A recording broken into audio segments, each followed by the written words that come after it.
बिस्मिल्लाहिर्रहमानिर्रहीम। Programme public property के साथ मैं हूं आपका मेज़बान फैसल शाही। नाज़रीन, रियल स्टेट इंडस्ट्री सबसे ज़्यादा पाकिस्तान में मुनाफा कमाने के वाले शोबों में से सर फहरिस्त है। मुल्क में ज़राअत के बाद दूसरा बड़ा शोबा जहां सबसे ज़्यादा रोज़गार फ्राहम किए जाते हैं वो रियल स्टेट है। हालिया बरसों में हमने देखा कि प्रॉपर्टी की कीमतों में खासा इजाफा हुआ, जिसकी वजह से मुल्की और गैर मुल्की सरमायाकारों ने खासी रियल स्टेट में दिलचस्पी दिखाई और खूब सरमायाकारी की। रियल स्टेट मुल्क की मईशत को बहाल करने और उसे फ़रोग देने की अहलियत रखता है, तहम ये शोबा मसाइल का शिकार है। इन मसाइल पर काबू पाने के लिए हुकूमत को रियल स्टेट के शोबे में मुनज़्ज़म और मजबूत निज़ाम लाने की ज़रूरत है। प्रोग्राम के पहले हिस्से में हम इन्हीं मौज़ूआत पर बात करेंगे और इसके साथ साथ प्रोग्राम में हम बात करेंगे कि इस्लामाबाद में तजावज़ात का ज़ोर है। बनी गाला में कुरंग नाले को किस तरह काटा जा रहा है और वहाँ पे प्लॉटिंग की जा रही है, इस पर हम बात करेंगे। जबकि आज के प्रोग्राम में हम आपको बताएंगे कि किस तरह हाउसिंग सोसाइटी और ख़ासकर जाली हाउसिंग सोसाइटीज़ नाम बदल बदल कर शहरियों को लूट रही हैं, इस पर भी हम बात करेंगे। और साथ साथ आज के पब्लिक प्रॉपर्टी में हम आपको बताएंगे कि किस तरह डबल शाह की तर्ज पर शहरियों को झांसा देकर पैसे डबल करने के नाम पर लूटा जा रहा है। सबसे पहले आज के मैं अपने पैनलिस्ट से आपका तारुफ करवा दूं। स्टूडियो में ज्वाइन किया है जनाब अब्दुल वाहिद कुरैशी साहब ने। आप सीनियर एडवोकेट हैं सुप्रीम कोर्ट के। और मुझे वीडियो लिंक से ज्वाइन किया है जनाब मोहम्मद रजवान सरवर साहब ने। आप एंकर पर्सन हैं और रियल स्टेट एक्सपर्ट हैं। सबसे पहले मैं अब्दुल वाहिद कुरैशी साहब की जानिब आऊँगा। Sir, welcome to the show.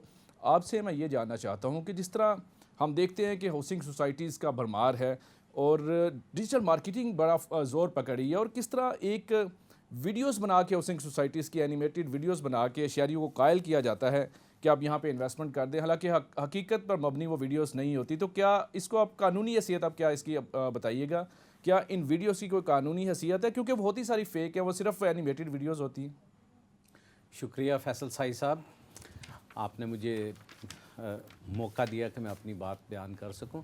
गुजारिश ये है कि हमारे यहाँ जो डिजिटल मार्केटिंग है उससे मुतल्लिक कोई कानून सिरे से मौजूद है ही नहीं, ना अभी वो कानून कोई बनाने की शायद कोशिश भी की गई है। बिल्कुल ठीक। बहुत सारे और कानून भी हैं जो अभी नहीं हैं और जिनकी ज़रूरत है, मसलन बिटकॉइन है, आर्टिफिशियल करेंसी है। उसी तरह ये भी इतना ही इम्पॉर्टेंट है कि डिजिटल मार्केटिंग पे एक कानून हो। जो अभी हमारे यहाँ कानून मौजूद हैं वो ये है कि जो भी सिविक बॉडी है उसकी जुरिस्डिक्शन में, जो आरडीए है, सीडीए या एलडीए है, जो भी है, उसकी जुरिस्डिक्शन में जहाँ भी कोई हाउसिंग कॉलोनी बन रही होती है वो उनकी ज़िम्मेदारी है, उनके रेगुलेशंस में ये मौजूद है कि वो देखें कि वो कब मार्केट करते हैं। क्योंकि जब तक एनओसी नहीं हो जाता, एलओपी पहले अप्रूव नहीं होता, उसके बाद एनओसी नहीं होता, उससे पहले स्कीम को एडवर्टाइज करने की कानूनन ममानियत है। आप जो वीडियोस देखते हैं, डिजिटल मार्केटिंग जो की जा रही होती है, नए नौजवान पढ़े लिखे नौजवान आते हैं, उन्हें जो उनके मालकन बता देते हैं कि ये सोसाइटी मौजूद है या नहीं, उसको तो बताया नहीं जाता। उनको बता दिया जाता है कि आपने इसकी मार्केटिंग करनी है, इसकी वीडियोस बनानी है, आपने शहरियों को कायल करना है। अब ना वो आपने एलओपी की बात की, लेआउट प्लान तो देखा ही नहीं जाता, एनओसी देखा ही नहीं जाता, दर वीडियोस बनाई जाती हैं और शहरियों को भेजी जा रही होती है और प्लाट बुकिंग की जा रही होती है। तो ये कितना बड़ा क्राइम किया जा रहा होता है?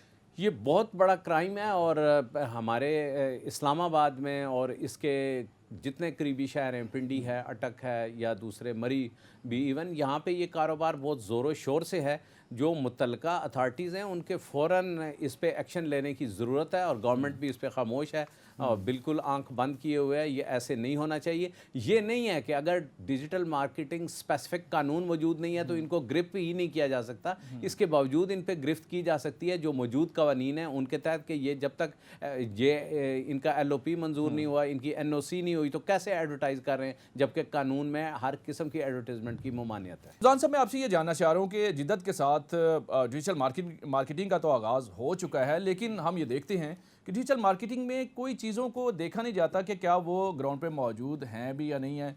एक डिजिटल मार्केटिंग से आपको पता है कि लीड्स जनरेट की जाती हैं और दर प्लॉट सेल किए जाते हैं। तो मुझे थोड़े से इस हवाले से बताइएगा कि डिजिटल मार्केटिंग का जो सोर्स है, क्या रिलायबल सोर्स होता है? शुक्रिया फैसल भाई, आपने मौका दिया।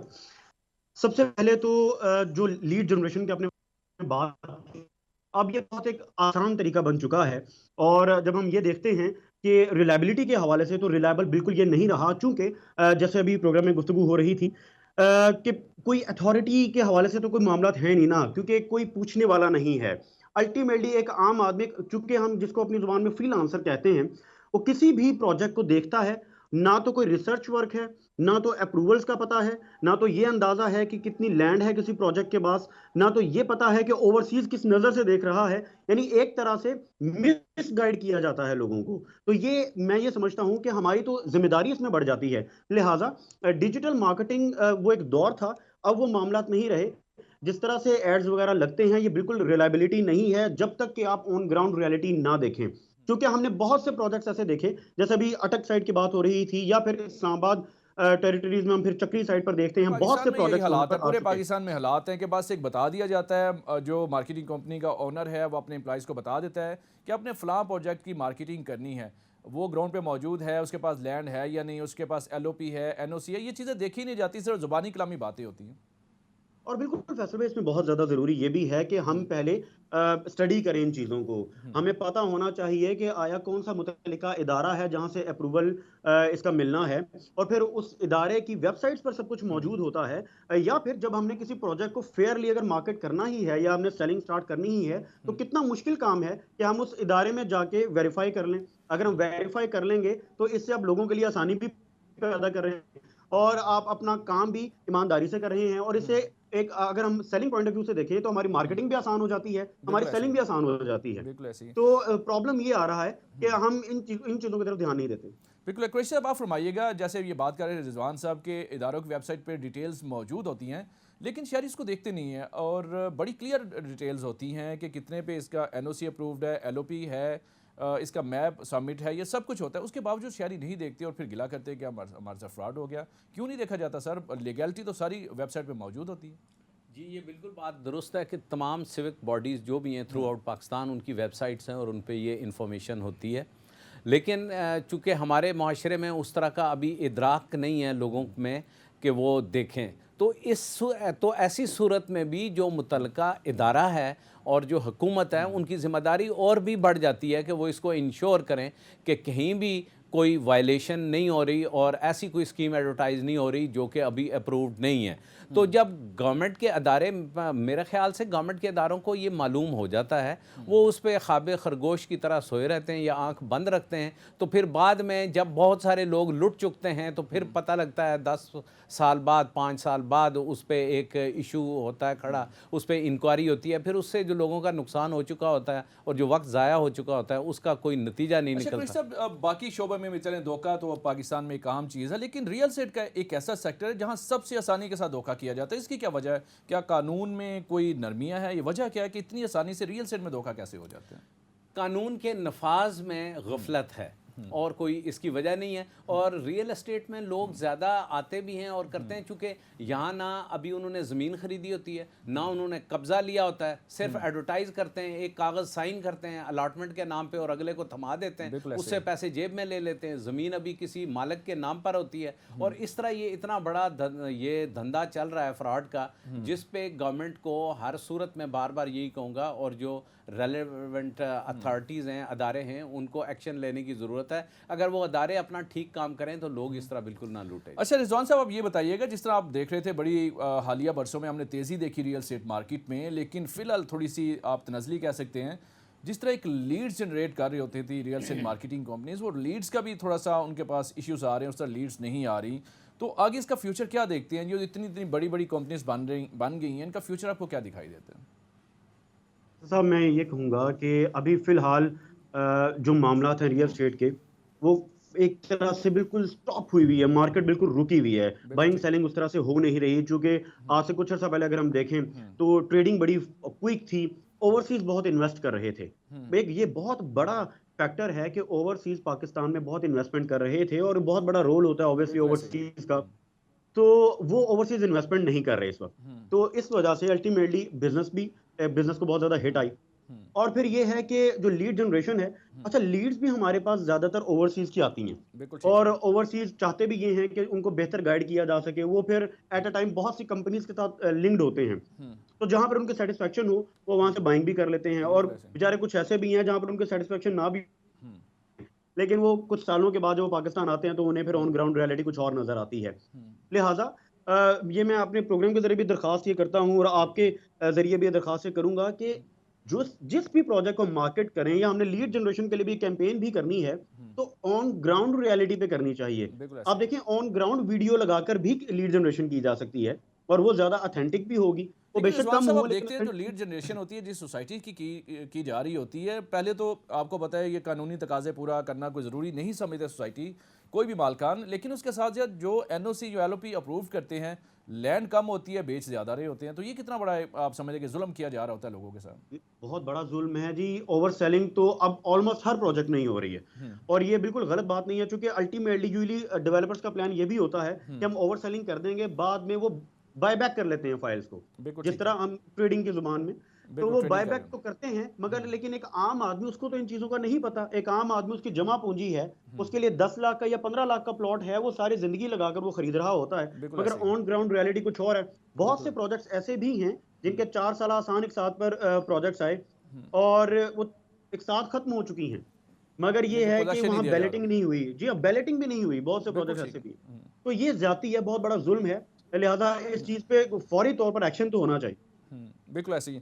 कृषि साहब, आप बताइएगा जो रियल एस्टेट सेक्टर है, खासकर इसमें ना कोई इसकी कोई प्लानिंग की जाती है, मनसूबाबंदी का फुकदान है, फिर कोई कानून साजी नहीं है, और इसके लिए कोई, मेरा ख्याल है किसी भी रियल एस्टेट अपने एजेंट या ऑफिस बनाना है या इस बिज़नेस में आना है, कोई आपको सर्टिफिकेट नहीं चाहिए, तालीमी काबिलियत भी नहीं चाहिए, तो इस बारे में आप क्या कहेंगे कि इसके बारे में कानून साजी क्यों नहीं की जा रही। मैं आपके इस सवाल का जवाब देने से पहले, जो पहले आपने एक बड़ी बात की है कि लोगों के पास थोड़ी ज़मीन होती है और ज़्यादा बेच देते हैं, उस पर मैं बात करना चाहूँगा। ठीक है। अभी हाल ही में सीडीए ने भी 2020 में नई रेगुलेशंस बनाई हैं, और उन रेगुलेशन में भी और उससे पहले तमाम मुल्क के सिविक बॉडीज़ की रेगुलेशन में ये मौजूद है कि आप एक्सटेंशन कर सकते हैं। बिल्कुल ठीक है। ये जो बेसिक प्रॉब्लम है, ये शुरू ही होता है एक्सटेंशन की इजाज़त से। अगर एक सोसाइटी है, उसके 500 कनाल पे या 600 कनाल पे एलओपी अप्रूव हुआ है, उसी पे एनओसी मिली है, तो उन पे होना चाहिए कि पहले वो मुकम्मल करें, उसके बाद नई अगर वो सोसाइटी शुरू करें या एक्सटेंशन करें। तो अभी उन्होंने 500 कनाल पे अप्रूव कराया होता है, उसमें से 100 कनाल भी डेवलप नहीं की होती, एक्सटेंशन के नाम पे आगे बेचना शुरू कर देते हैं, चूँकि कोई पाबंदी नहीं है। तो रेगुलेशन में ये भी ज़रूरी है कि इसमें अमेंडमेंट की जाए। लेकिन आपने जो बात की कि लोग तो लैंड पूरी लेते नहीं हैं और एलओपी अप्रूव करते हैं, 200 कनाल का बेच वो 2000 कनाल रहे होते हैं, तो ये भी तो एक जुल्म किया जा रहा होता है ना। ये बात बिल्कुल दुरुस्त है, ये बहुत बड़ी ज्यादती है, और वही बात है कि कानून में इसकी पाबंदी है, आप नहीं कर सकते ये लीगली, आप ये सख्ती से मना है, लेकिन ये है कि कानून पे अमल दरामद नहीं है। दूसरी जो बात है कि रियल एस्टेट की भी इजाज़त हर शख्स को नहीं होनी चाहिए इस बिज़नेस की। बड़ा सेंसिटिव बिज़नेस है, डायरेक्ट पब्लिक के साथ इसका ताल्लुक है, लोगों की सारे ज़िंदगी की जमा पूंजी के साथ वो लोग डील करते हैं। तो बड़े कांट छान के और उसके बाद ये रेगुलेशंस होने चाहिए कि रिस्पॉन्सिबल लोग हों जो सही चीज़ एडवर्टाइज करें और वो बेचें। इसके अलावा ये हर किसी को लाइसेंस नहीं मिलना चाहिए, और रियल एस्टेट की इजाज़त आम को नहीं होनी चाहिए। बल्कि आपने देखा है जो बैरून मुल्क है, अमेरिका में, बरतानिया में, वहाँ पे ये फर्म्स होती हैं जो एक तरह से वो सारे लॉ को समझती होती हैं, उनके साथ एक पूरा सेटअप होता है वो लीगल एडवाइज़र्स का, और उनकी मदद से वो कर रही होती हैं, और बगैर लीगल एडवाइज़र के ना कोई ट्रांसफ़र हो सकती है, ना कोई ख़रीदो फरोख्त हो सकती है उन मुल्कों में। लेकिन हमारे यहाँ लोग यहाँ पे लगे हुए हैं, और इसी वजह से वाहिद कुरैशी साहब, बहुत शुक्रिया, आपने प्रोग्राम के लिए वक्त निकाला। रिजवान साहब, आपका भी बहुत शुक्रिया। नाज़रीन, एक ब्रेक का वक्त है, के बाद वेलकम बैक। नाज़रीन, गुज़िश्ता प्रोग्राम में हमने बात की थी इस्लामाबाद में तजावज़ात की। हमने आपको बताया था कि इस्लामाबाद में कैसे फ़ुटपाथ पे होटल्स बनाए जाते हैं और फुटपाथ पर शहरियों को चलना फिरना जो है उनका मुश्किल बना दिया जाता है। इसके साथ साथ हमने देखा कि मुख्तलिफ पार्किंग में जो है वो शोरूम बनाए गए हैं, होटल्स की कुर्सियाँ जो है वो बिल्कुल फुटपाथ के ऊपर लगाई जाती हैं। एक छोटी सी दुकान जो है ली होती है किसी भी ताजर ने, और पूरा फुटपाथ जो है उस पर काबिज़ हो जाते हैं। जिसके बाद हमने देखा कि ज़िली इंतज़ामिया जो है वो हरकत में आई और एक नोटिस जारी किया गया जिसमें जितनी भी इस्लामाबाद में ओपन स्पेसेस थी उनके लाइसेंस जो है मनसूख किए गए, कैंसिल किए गए। फिर CDA और पुलिस ने मुख्तलिफ ऑपरेशंस भी किए, लगभग 68 के करीब जो है वो ऑपरेशन किए गए, जिसमें पोस्ट सेक्टर में 236 के करीब स्ट्रक्चर जो है वो गिराए गए, जिसमें हमने देखा कि सरकारी जो रिहाइशें मिली हुई थी उन्होंने अपनी रिहाइशें आगे बढ़ाई हुई थी, तजावज़ात की गई थी, उनके स्ट्रक्चर जो है वो गिराए गए। उसके साथ साथ पार्किंग के खिलाफ ऑपरेशन करते हुए मुख्तलिफ जो कार मालकान थे उनके खिलाफ कार्रवाई की गई, मुतअद्दिद गाड़ियाँ जो है वो भी कब्ज़े में ली गई। लेकिन इसके साथ साथ हमने देखा कि अभी भी इस्लामाबाद में तजावज़ात का ज़ोर है, बहुत सारे सेक्टर्स में अभी भी फुटपाथ पर होटल्स मौजूद हैं। उसके साथ साथ कोरंग नाले की हमने आपको बात की थी कि वहाँ कैसे तजावज़ात जो है उन पर ज़ोर है और कोरंग नाले को ख़त्म किया जा रहा है। इसी मौज़ूआत पर बात करेंगे। हमें स्टूडियो में ज्वाइन किया है हमारे सीनियर कोलीग है, सीनियर जर्नलिस्ट हैं जनाब जमशेद खान साहब, और हमारे साथ सीनियर सहाफ़ी ताहिर नसीर साहब जिन्होंने हमें ज्वाइन किया है। जमशेद खान साहब, आपकी तरफ मैं आऊँगा और आपसे ये मैं जानना चाहता हूँ कि कोरंग नाले पे तजावज़ात की भरमार है और मेरा ख्याल है कि सुप्रीम कोर्ट ने चंद साल कबल इसके ख़िलाफ़ ऑपरेशन का एक हुक्मनामा भी दिया था, तजावज़ात के ख़ात्मे का जो है हुक्म दिया था। क्या ये तजावज़ात उसके बाद की जा रही हैं? जी बिल्कुल। पहले तो मैं आपको कुरंग नाले का बताऊं कि कुरंग नाला वो नाला है जिसमें रावल डैम तक पानी जाता है और जो जुड़वा शहरों के जो पानी के मसाइल है उसको हल करने में काफ़ी मददगार है। पीने का पानी जो है यहाँ पर जो है वो यहाँ पर सप्लाई किया जाता है। कुरंग नाला जो है यहाँ पर बनीगाला से गुजरते हुए यहाँ पर रावल डैम तक पहुँचता है। अब मसला यह है कि आज से चंद साल कबल जो है सुप्रीम कोर्ट के हुक्म पर यहाँ पर तजावज़ात के खिलाफ जो है बाकायदा इंक्रोचमेंट के खिलाफ एक ऑपरेशन भी किया गया था जो बाद में रुक गया। लेकिन अब यह है कि यहाँ पर साबिक वज़ीर आज़म की रिहाइशगाह भी थी। इसके बावजूद पिछले एक साल में यहाँ पर 400 से ज़ायद कनाल पे यहाँ पर ना सिर्फ प्लॉटिंग की गई बल्कि यहाँ पर उस प्लॉटिंग को फिरोग भी किया गया। अब इसमें काफ़ी सारे क्वेश्चन है कि ज़िली इंतज़ामिया CDA इस वक्त क्या कर रही है। सुप्रीम कोर्ट के हुक्म के मुताबिक जो है नाले से 200 मीटर तक जो है आप किसी किस्म की आबादी नहीं कर सकते। लेकिन अगर आप फुटेज में आप देख सकते हैं, हमारे नाजरीन भी, तो इसमें आपको बिल्कुल साफ नज़र आ रहा होगा कि यहाँ पर ना सिर्फ यहाँ पर मुख्तलिफ अपार्टमेंट्स बन रहे हैं बल्कि यहाँ पर मुख्तलिफ घर भी बन चुके हैं। बिल्कुल ठीक है, बिल्कुल ऐसा ही है। अच्छा, मुझे ये बताइए, ये तो गालिबन वही जगह है जहाँ पे हमारे साबिक वज़ीर आज़म इमरान खान की रिहाइशगाह है और बहुत सारे वज़रा जो हैं वफाकी वज़रा इसी रास्ते से गुजर के जाते हैं। जब ये तजावज़त हो रही होती है तो क्या उनको नज़र नहीं आ रहा होता कि ये तो नाले को ख़त्म किया जा रहा है, इसका मुस्तक़बिल में कितना बड़ा नुकसान हो सकता है? यहाँ पर इन्वायरमेंट के साथ साथ यहाँ पर जो है चूँकि शामिलात की भी ज़मीन है और यहाँ पर जो ज़िली इंतज़ामिया है वो किस तरीके से इसको दूसरे लोगों के नाम पे इंतकाल कर रही है। 4-4 करोड़ रुपए में एक एक कनाल जो है यहाँ पर फिरोख किया जा रहा है नाले की जगह को, नाले पे ही। इसलिए आप जिस तरह आप प्रोग्राम में पहले बताया कि ओवरसीज या मकामी इन्वेस्टर जो है वो ट्रस्ट क्यों नहीं करते। ये ज़िले इंतज़ामिया के साथ मिलकर यहाँ पे CDA के साथ मिलकर इसमें प्लॉटिंग की गई, इस पे घर बना दी गया और ये एक साल के अंदर हुआ। अच्छा। एक साल के अंदर अंदर और रात को बाकायदा ब्लास्टिंग होती है, धमाकों की आवाज आती तो है। ब्लास्टिंग की आवाज़ भी किसी हुकाम तक नहीं जाती? इतना बड़ा वो जो ब्लास्ट किया जाता है उसकी तो दूर दूर तक आवाज़ सुनाई देती होगी। अब जब पत्थर वो तोड़े होंगे तो वो आवाज़ भी किसी को नहीं जा रही, उस पर भी कोई एक्शन नहीं हो रहा।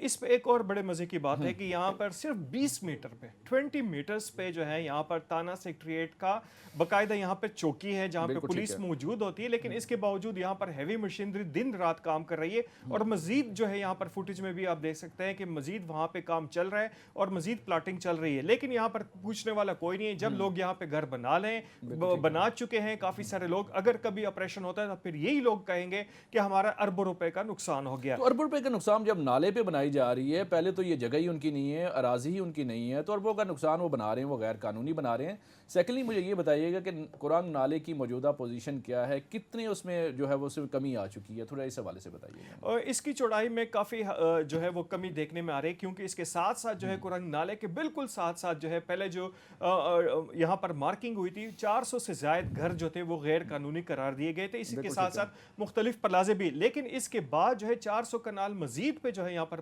प्लाटिंग हो गई, यहाँ पर बड़े बड़े जो है यहाँ पर प्लाजे खड़े हो गए और इसके साथ साथ यहाँ पर जो है यहाँ पर अपार्टमेंट भी करोड़ों रुपए की कीमत में हम फुटेज में देख रहे हैं कि हमें तो अपार्टमेंट्स दिखाई दे रहे हैं, ये कोई हॉस्टल दिखाई दे रहे हैं। तो ये बिल्डिंग जो है ये क्या लीगल अराजी पे बनी हुई है, लीगल लैंड है, इसका स्टेटस क्या है? ये जो स्टेटस है वो सुप्रीम कोर्ट के ऑर्डर के जो पिछले अहकामात हैं उसमें तो ये बिल्कुल ही गैर कानूनी है कि 200 मीटर में आप किसी किस्म की कंस्ट्रक्शन नहीं कर सकते। और एक और चीज़ जो मैं आपको बताता चलूँ कि यहाँ पर इस वक्त जो है यहाँ पर अगर बिजली का सिंगल फेस का आपने मीटर लगाना है बनीगाला में तो सारिफीन से 1 से 1.5 लाख रुपए की रिश्वत ली जाती है। लेकिन इसके बावजूद यहाँ पर ना सिर्फ ट्रांसफार्मर लगा दिए गए बल्कि यहाँ पर मुख्तलिफ कनेक्शन भी दिए जा रहे। तो इसके साथ साथ सिर्फ ज़िली इंतजामिया के साथ IS को हुकाम भी इसकी जिम्मेदार है कि एक गैर कानूनी जगह पर यहाँ पर किस तरह ट्रांसफार्मर जो है वो लगाए जा रहे हैं, किस तरह बिजली के कनेक्शन दिए जा रहे हैं। ताहिर साहब आप बताइएगा, जमशेद खान साहब की आपने बात सुनी, तजावज़ात तो हर जगह जोर है, इस्लामाबाद है, ये वफाकी दारुल हुकूमत में ये हालात है तो पाकिस्तान का पता नहीं क्या हालात होंगे।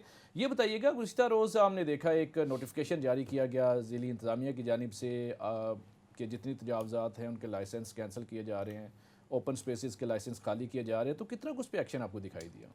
सही साहब, बहुत शुक्रिया। बात यह है कि वफाकी तरक्याती इदारा CDA में स्पेशली कहूँगा क्योंकि ज़िला इंतज़ामिया तो अटैच है उनके साथ, लेकिन CDA जो वहाँ पे एक काबिज लोग बैठे हुए हैं, स्पेशली इन्फोर्समेंट डायरेक्टरेट में, बिल्कुल तो ठीक वहाँ पे मुकम्मल तौर पर ऐसे लगता है कि वो एक सोने की चिड़िया बनी है। आपने जिस तरह बात की, रिसेंटली एक नोटिफिकेशन जारी किया गया कि ओपन एयर स्पेस में जितने भी टेम्परेरी लाइसेंस दिए गए हैं वो Cancel मनसूख किए गए। बिल्कुल हैं। ऐसे लेकिन जो कल वजारत दाखिला में एक रिपोर्ट जमा हुई, उस रिपोर्ट में तो ये कहा गया जी कि कोई भी ओपन एयर लाइसेंस जो है वो मनसूख नहीं किया गया। आप ब्लू एरिया चले जाएं, सेक्टर I-8 चले जाएं, G-8 चले जाएं, बल्कि FM इस्लामाबाद चले के जाएं, तमाम इस्लामाबाद के किसी इलाके में किसी चले भी जाएं, सेक्टर में बिल्कुल चले जाएं, ऐसे तो ही है। आप देखेंगे एक तो वहाँ पे आपको पार्किंग के लिए जगह नहीं मिलती। जो होटल मालकान है उन्होंने फुटपाथ के ऊपर कब्जा किया है। जो आम साइलिन है, जो पैदल चलने वाले लोग हैं, उनका वो तो चलना नहीं भी गुजर महाल सकते है। वहाँ, तो कुर्सियाँ टेबल लगा के ऐसे वो बैठे हुए हैं जैसे पता नहीं उनकी कोई ज़ाती वो मलकियत है। अच्छा ये बताइएगा, आपने कुछ हमें बताया कि सीडी और पुलिस के भी कोई ऑपरेशन हुए हैं, तो अब तक इस्लामाबाद में इस माह की बात करें तो कितने को ऑपरेशन कर चुके हैं सीडी? ये देखिए साई साहब, ये जब से चेयरमैन नए आए हैं नूरुल अमीन मेंगल, इनकी सरबराही में और डिप्टी डीजी जो इन्फोर्समेंट हैं शाहजहां, ठीक है। उनकी निगरानी में पूरे इस्लामाबाद की अगर हम बात करें तो 236 गैर कानूनी स्ट्रक्चर्स उन सेक्टर्स में, जिस तरह अगर आप F8 की बात करते हैं तो वहाँ पे चौधरी शुजात हुसैन की रिहाइशगाह है, उनकी रिहाइशगाह के बाहर जो स्ट्रक्चर था वो तक गिराया गया और इस हवाले से 68 ऑपरेशन किए गए हैं। इसमें पुलिस की मावनत हासिल थी और कोई भी दबाव जो है वो नहीं लिया गया। जबकि इसी तरह जो शोरूम्स हैं, आप देख लें सेक्टर G8 चले जाएं, I-8 चले जाएं, G9 चले जाएं, वहाँ पे शोरूम्स वालों ने फुटपाथ के ऊपर गाड़ियाँ पार्क की होती हैं। तो इस दफ़ा ये ऐलान किया गया था कि जो भी शोरूम मालिक फुटपाथ के ऊपर गाड़ी पार्क करेगा तो उसकी गाड़ी 550 में बंद की जाएगी। ठीक है। ये ज़ेर दफ़ा 550 में, और अभी तक 64 गाड़ियाँ सेक्टर G8 से G9 से और एक और सेक्टर से वहाँ से कराची कंपनी में बंद की गई हैं और इन तमाम गाड़ियों को 550 में बंद किया गया और मालकान के खिलाफ मुकदमात का इंदराज भी किया जा रहा है। लेकिन जो ताजर बरादरी है वो इसके हक में नहीं है कि जो शोरूम्स माफिया है उनके खिलाफ कोई ऑपरेशन है। वो प्रोटेस्ट भी करते हैं, शाहराहें भी ब्लॉक करते हैं, लेकिन जो चेयरमैन सीडी हैं या डिप्टी डीजी इन्फोर्समेंट हैं वो बिला तफरीक कार्रवाइयाँ करें। और ये ऑपरेशन अब जिस तरह बताया गया है कि रोज़ाना की बुनियाद पर शुरू हुआ है, अब देखेंगे कि उम्मीद तो यही की जा सकती है कि शायद इस्लामाबाद से तजावज़ात माफिया का खात्मा हो, जो नामुमकिन बात है, लेकिन उम्मीद अच्छी रखनी चाहिए। बिल्कुल ऐसे। जमशेद साहब आप बताइएगा, आप देखते हैं कि जितने भी सरकारी क्वार्टर्स हैं, सरकारी रिहाइशगाह हैं, छोटी छोटी अपार्टमेंट दिए होते हैं, उनके मुख्तलिफ ग्रेड्स हैं, ई टाइप है, बी टाइप है, सी टाइप है, वट एवर जो भी टाइप्स हैं। आप देखते हैं कि छोटे से ग्रेड का जो बंदा है वो घर लेता है, उसके बाद उसके घर में 3-3 गाड़ियाँ खड़ने के लिए वो तजावज़, मतलब अपनी हदूद से तजावज़ कर रहा होता है। तो ये सीडी हुकाम को नज़र नहीं आता कि पूरे सेक्टर को, पूरी पूरी स्ट्रीट उसने बंद की हुई है, गेट उसने गली के सेंटर में लगाया होता है। तो ये कितना बड़ा जुल्म कर रहा होता है। और सेकेंडली इसके खिलाफ कोई ऑपरेशन होता है वो आपको दिखाई दिया आज तक? ये तो आपने सिर्फ पार्किंग की बात की, मैं आपकी नॉलेज में थोड़ा सा इजाफा करूँगा। अगर G6 और G7 की बात की जाए तो इस वक्त अगर कैपिटल हॉस्पिटल जो CDA का हॉस्पिटल है उसके आसपास के इलाके में इस वक्त एक कमरे का किराया, जो सिर्फ एक कमरे का किराया 40,000 रुपए, और ये तमाम कमरे जो है वो सरकारी मुलाजमीन ने बनाए हुए हैं। हर बंदे ने 2 से 3 कमरे जो है बनाए हुए और आगे रेंट पे दिए हुए। और इसके साथ साथ वो कह रहे हैं कि जी सरकारी मुलाजमीन का इस्तेकाक जो है वो मजरू किया जा रहा है, सरकारी मुलाजमीन को तंग किया जा रहा है। लेकिन अगर आप देखें तो यहाँ पर इन घरों में बकायदा हॉस्टल चलाए जा रहे हैं। हॉस्टल, अगर सिर्फ गाड़ी की पार्किंग तक बात होती तो फिर भी समझ में आ सकती कि हर बंदे की जरूरत है। लेकिन बहुत सारे सरकारी मुलाजमन, हमें पता है, हमारी इंफॉर्मेशन में भी है कि उन्होंने अपने घर किराए पे दे के वो कहीं और जाके रहते हैं, वो उसमें रहते भी नहीं है, और उसका एक नॉर्मल सा किराया गवर्नमेंट को दे रहे होते हैं और उससे भारी किराया खुद वसूल कर रहे होते हैं। जी बिल्कुल, ये बात भी दुरुस्त है। इसमें काफ़ी सारे फैक्टर्स हैं और इसके साथ साथ जो मैं आपको बता रहा हूँ कि जो हॉस्टल बने हुए हैं और बाकायदा उन्होंने कमरे आगे रेंट पे दिए, यानी कि अगर 3 कमरे हैं और वो 1,20,000 रुपये चार्ज करें तो सरकार को सिर्फ 8,000 रुपये मिल रहे हैं। अच्छा, तो 8,000 रुपये या 7,000 रुपये रेंट जो है वो जो है सरकार को मिल रहा है, लेकिन उसके साथ साथ उस सरकारी मुलाजिम को हाउस रेंट भी मिल रहे हैं साथ में। अच्छा। और हाउस रेंट के साथ साथ जो है उसको अदर फैसिलिटीज भी है, लेकिन इसके बावजूद जो है चूंकि सारे यहाँ पर अगर CDA के मुलाजमीन को देखा जाए दूसरे डिपार्टमेंट के, तो वो आपस में एक भाईचारा सा कायम किया गया है और उस पर जो है ना तमाम जो है वो लोग जो है खामोश होकर बैठे हुए हैं। यहाँ पर अगर आप कराची कंपनी में पीले क्वार्टर्स को देख लें या दूसरे क्वार्टर्स जहाँ पे एक सिलसिला है पूरे बिल्डिंग्स का,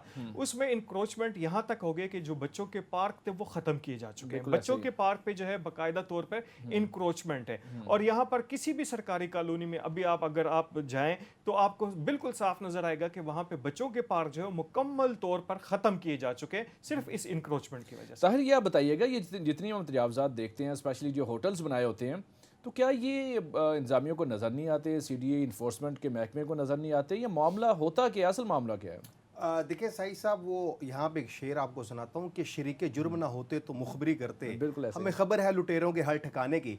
तो जितने भी ठिकाने हैं सीडीए के इन्फोर्समेंट डायरेक्टरेट को बखूबी इल्म है, बल्कि यहाँ तक भी हुआ कि एक दो दफ़ा सीडीए में जाने का इत्तेफाक भी हुआ, वहाँ पे बैठे हैं तो जो वहाँ पे खाना आता है, एक दफ़ा तो एक डीजी के पास में बैठा हुआ तो एक खाना आया तो बड़े इत्मीनान से पूछते हैं ये कहीं उस होटल से तो नहीं लेके आए। इट मीन्स के वहाँ पे जितने भी होटल बने हुए हैं या जिन्होंने तजावजात कायम की हुई हैं, सीडीए डायरेक्टरेट को बखूबी इल्म है, जो इन्फोर्समेंट का डायरेक्टरेट। लेकिन जब ये लोग ऑपरेशन करते हैं, अच्छा एक हैरत अंगेज तौर पर देखिए, ये इनका जो ऑपरेशन होता है ये होटल मालकान के खिलाफ नहीं होता।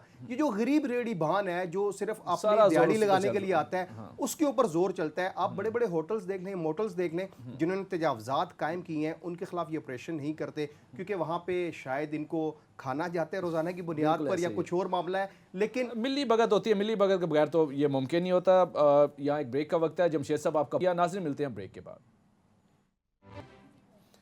वेलकम बैक नाज़रीन। पाकिस्तान में जाली हाउसिंग स्कीम्स की भरमार तो है ही, लेकिन हम आज आपको बताएंगे कि कैसे जाली हाउसिंग सोसाइटीज़ नाम बदल बदल कर पाकिस्तानियों को लूट रही हैं। जबकि इसके साथ साथ हम आज आपको बताएंगे कि कैसे लीज की अराजी लेकर शहरियों को अरबों रुपए का टीका लगाया गया। प्रोग्राम में हम बात करेंगे कि डबल शॉक के तर्ज की कंपनीज कैसे शहरियों को लूट मार कर रही हैं, और ये जो पोंजी स्कीम के तहत चलने वाली कंपनीज हैं फ्रॉड कैसे कर रही हैं। इस मौज़ूआत पर बात करेंगे। हमें स्टूडियो में ज्वाइन किया है गुलाम मुस्तफ़ा नाहरा साहब ने। आप ओवरसीज़ पाकिस्तानी हैं और ओवरसीज़ पाकिस्तानियों की इन्वेस्टमेंट पाकिस्तान में लाने में आपका एक बहुत अहम किरदार है। Welcome to the show. मैं ये आपसे जानना चाहूँगा नाहरा साहब कि लीज़ की जगह लेकर कैसे शहरियों को लूटा गया, ये मामला है कौन सा, ये कौन सी सोसाइटी है, इस्लामाबाद के हदूद में आती है, पिंडी के हदूद में आती है, ये माजरा क्या है? जनाब, सबसे पहले तो मैं शुक्रगुजार हूँ कि आपने इतना खूबसूरत प्रोग्राम जो ख़ास तौर पे ओवरसीज़ पाकिस्तानीज़ को मुखातिब करके आपने ये कंडक्ट किया है, आप मुबारकबाद के मुस्तहिक है।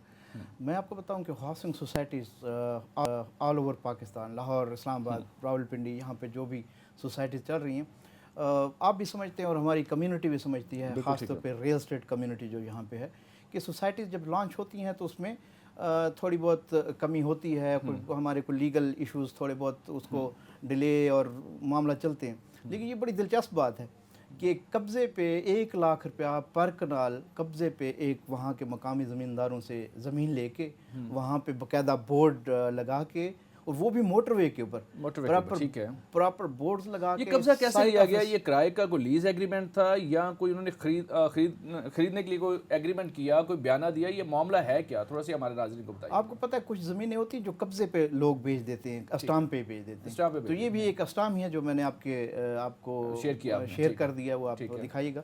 तो 1 लाख रुपया पर कनाल का अस्टाम करके वहाँ ज़मीन कब्जे पे ले ली, किराए पे ले ली, और फिर उस पे वहीं पे साइट। ये थोड़ा सा मुझे नंबर बताएंगे, टोटल ये लैंड कितनी थी और क्या इसका रेट क्या निकाला गया? 1 लाख पे ली और बेची किस तरह? मैं थोड़ा सा आपको इसको थोड़ा सा ब्रीफली मैं 2 मिनट लूँगा आपके। जी प्लीज़। कब्जे पे जगह लेके वहाँ कब्जा करके तकरीबन 48 कनाल ज़मीन, बहुत ज़्यादा नहीं है। अच्छा, वहाँ पे वो लेके लोगों को ये बताया गया कि हमारे पास 3600 कनाल ज़मीन है। अच्छा, वहाँ फेक नक्शा बनाया गया, जो आपको पता है ये बजाते खुद एक और जुर्म है। तो फेक नक्शा बना के, साइट हाउस बना के, वहाँ पे गार्ड खड़े करके, और इससे ऊपर एक और बड़ी बहादुरी वाली बात है कि मोटरवे की फेंस तोड़ के वहाँ से रास्ता भी बना दिया गया। अच्छा, मोटरवे पर रास्ता भी दे दिया गया? रास्ता भी बना दिया। नक्शे में तो हम देख रहे हैं बहुत बड़ी ये लैंड दिखाई गई है और इसका बाकायदा एक नक्शा बना हुआ है। ये साइड ऑफिस भी हमारी फुटेज में नाज़रीन देख रहे हैं। ये क्या मामला है? बिल्कुल, जो दिलचस्प बात है, आप अगर नक्शा देखें तो बताया गया कि जी हमारे पास कोई 3500-3600 कनाल ज़मीन है। अच्छा, लेकिन अगर आप नक्शा देखें तो 1/4 पे ये नक्शा बना हुआ है, और 1/4 का मतलब 800-900 कनाल, 800-900 कनाल पे 4200 प्लाट इन्होंने काट दिए। और पता नहीं सड़कें कैसे बनाएंगे, इसमें हॉस्पिटल होंगे, इसमें पार्क्स होंगी, इसमें बाकी ज़रूरियाती ज़िंदगी की। अच्छा, ये ग्रुप कौन सा है, सोसाइटी नाम क्या है, और कोई लीगल एक्शन इनके खिलाफ अभी तक हुआ है कोई? अच्छा, ये बड़ा दिलचस्प, ये 2 भाई हैं, एक का नाम है शहद दस्ती और एक का नाम है अरशद दस्ती। ठीक है। और अगर आप मज़ीद इन्वेस्टिगेट करेंगे इन चीज़ों को, तो इनके जो आईडी कार्ड हैं, पहले आज से 1-2 साल पहले वो डीजी खान से शो हो रहे हैं, फिर इन्होंने अपना एड्रेस चेंज किया एक और डिस्ट्रिक्ट का, मुजफ्फरगढ़ के साथ एक तहसील है वहाँ पे कोट सुल्तान, और उसके बाद इनका एड्रेस चेंज होता है लाहौर का, और ये चौथी जगह पे ये वारदात करने आए हैं ये लोग।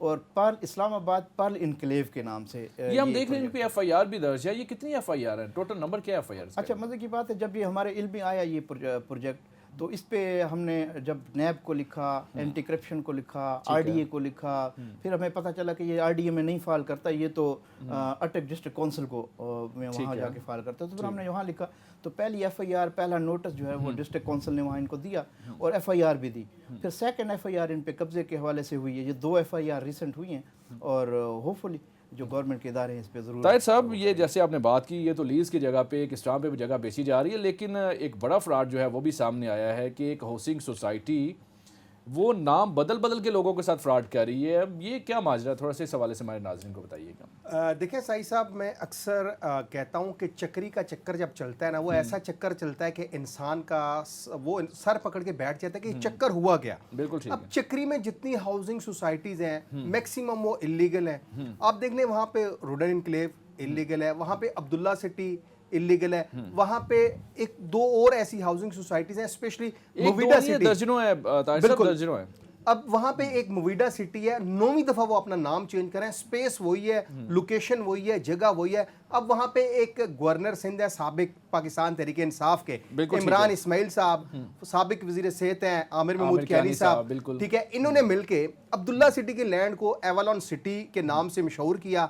अच्छा, यहाँ पे सही साहब, जो हमारे इदारे हैं, इदारों में मैं बात करूंगा, एफआईए साइबर क्राइम सेल है, रावलपिंडी डेवलपमेंट अथॉरिटी है। रावलपिंडी डेवलपमेंट अथॉरिटी की जानिब से मुतअद्दिद दफ़ा साइबर क्राइम सेल को लिखा जाता है, सोशल मीडिया पे ये एडवर्टीजमेंट कर रहे हैं, इनको रोका जाए, लेकिन साइबर क्राइम सेल वाले उस तरह कोई एक्शन नहीं लेते। फिर होता क्या है, ओवरसीज पाकिस्तानी, स्पेशली जो इनकी टारगेट मार्केट होती है वो ओवरसीज पाकिस्तान, उनको बड़ी खूबसूरत वीडियोस दिखाई जाती हैं, क्योंकि देखिए हर शख्स की ये ख्वाहिश होती है कि सर छुपाने के लिए उसको घर मिले। अब वहाँ पे एवलन सिटी के नाम से आपको मालूम है कि एंटी करप्शन सर्कल ने गुज़िश्ता रोज मुकदमा भी दर्ज किया आमिर कियानी, गवर्नर सिंध के खिलाफ, साबिक गवर्नर इमरान इस्माइल के खिलाफ, आमिर कियानी के बेटे फाद के खिलाफ। इसके अलावा पीटीआई की कोर कमेटी के एक खास रुकन है जिनका नाम हसन हमीदी है, उनके खिलाफ और महकमा माल के कुछ लोगों के खिलाफ, उनमें से 2 पटवारी गिरफ्तार भी होते हैं, 2 रोज़ा जिस्मानी रिमांड भी होता है। लेकिन इस मुकदमे से एक दिन कबल जो अब्दुल्ला सिटी के मालिक हैं आसिम नज़ीर, बिल्कुल, अब हैरत अंगेज तौर पर काउंटर टेररिज्म डिपार्टमेंट सीटीडी बनाई तो गई है कि दहशतगर्दों को गिरफ्तार करे। अब वो सीटीडी की हिरासत से आसिम अजीज फरार होता है, और फरार भी किस जगह पे होता है, बेनजीर एयरपोर्ट के बिल्कुल पुराना एयरपोर्ट, बिल्कुल ठीक उसके बिल्कुल सामने।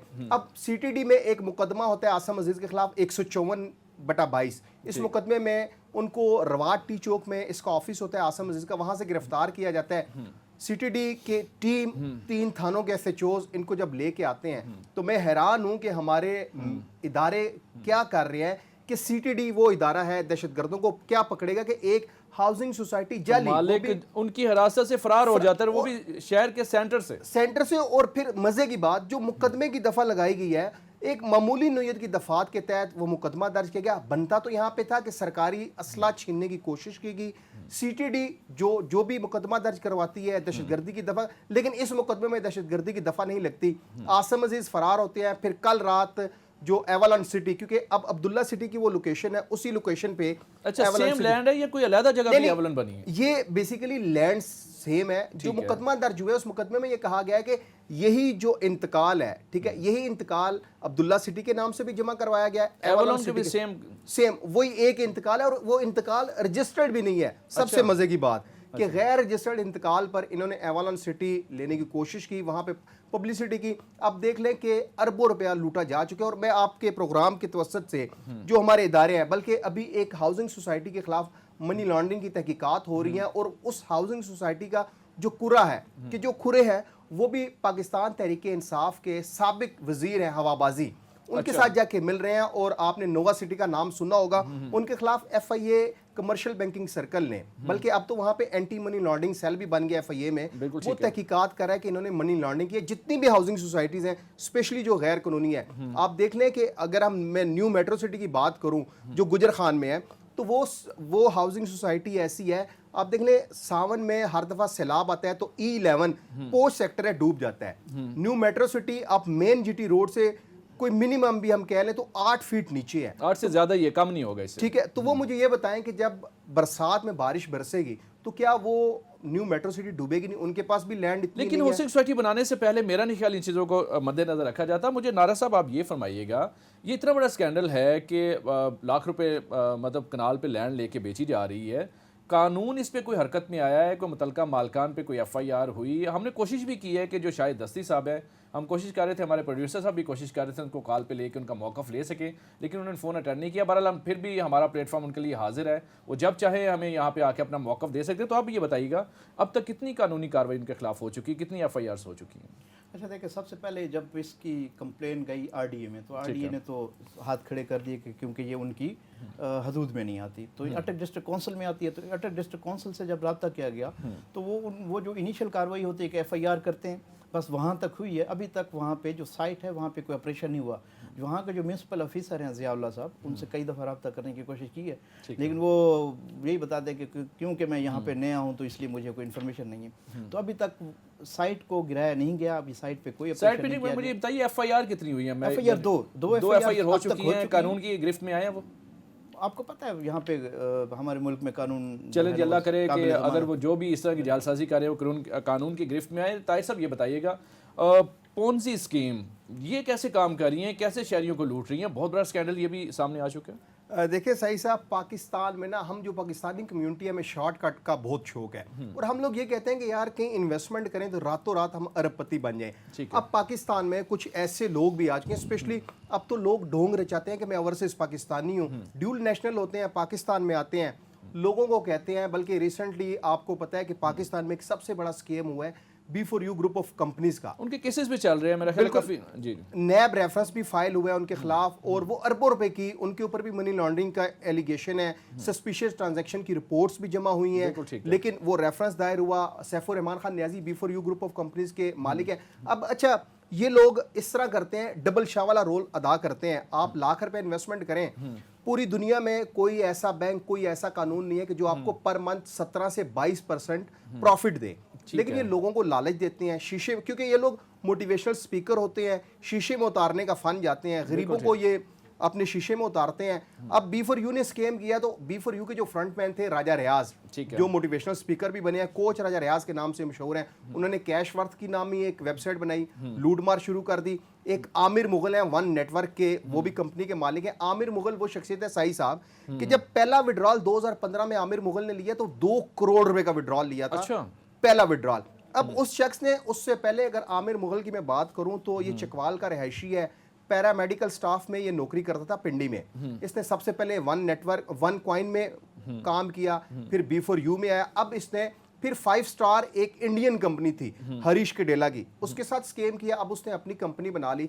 लेकिन यहाँ पे बात वही है कि हमारे इदारे उस वक्त जागते हैं जब ये लोग स्कैम कर जाते हैं। और पाकिस्तान में जितने भी स्कैम्स हुए हैं, पैम्परों तक के स्कैम्स हुए हैं इस पाकिस्तान में, ये लोग फ्रॉड करते हैं, दुबई भाग जाते हैं। जितने भी स्कैमर्स हैं इस वक्त, दुबई आप चले जाएं, डेरा दुबई में, वहाँ पे एक एक कमरे में ये रह रहे हैं और पाकिस्तानी अवाम पर ये लोग हंसते हैं, पाकिस्तानी इदारों पर हंसते हैं कि हम लोग इतना बड़ा स्कैम करके आए, हमें कोई पूछने वाला नहीं है। और अभी भी पाकिस्तान में इस कदर पोंजी स्कीम के तहत चलने वाली कंपनीज चल रही हैं कि जो दरादर शहरियों को लूट रहे हैं। ताहिर साहब बहुत शुक्रिया, प्रोग्राम का वक्त यहाँ ख़त्म हो रहा है। जनाब गुलाम मुस्तफ़ा साहब आपका बहुत शुक्रिया।